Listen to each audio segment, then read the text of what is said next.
Почитувани колеги, благодарам за присуството на денешната пресконференција на ВМРО ДПМН.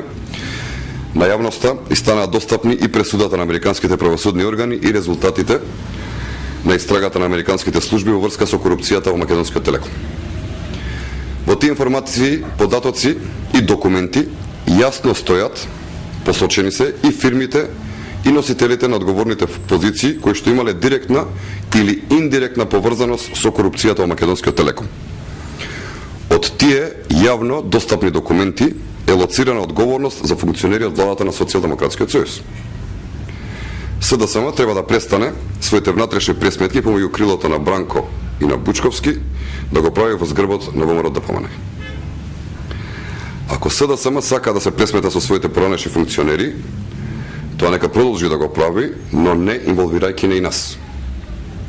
Во Република Македонија, според информациите со кои што располагаме, се води релевантна и сериозна истрага околу целиот случај.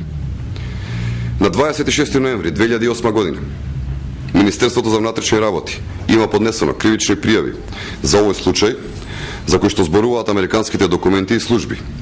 И таа кривична пријава се однесува на Атила Сендреј, Ролф Плат, Михаил Кефалојанис и Золтан Кишијуш.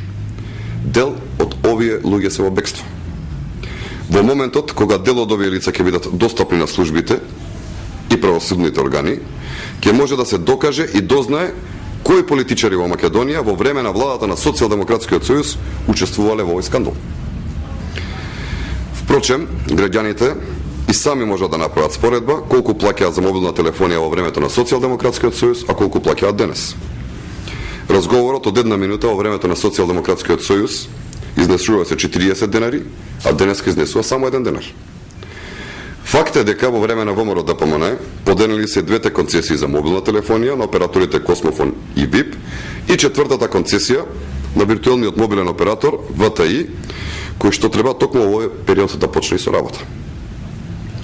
Со сите законски мерки што ги донесе владата предводена од ВМРО ДПМН, од 70 до 80% се намалија цените на мобилната телефонија, за користењето на интернет, за користењето на фиксната телефонија и на дигиталната телевизија.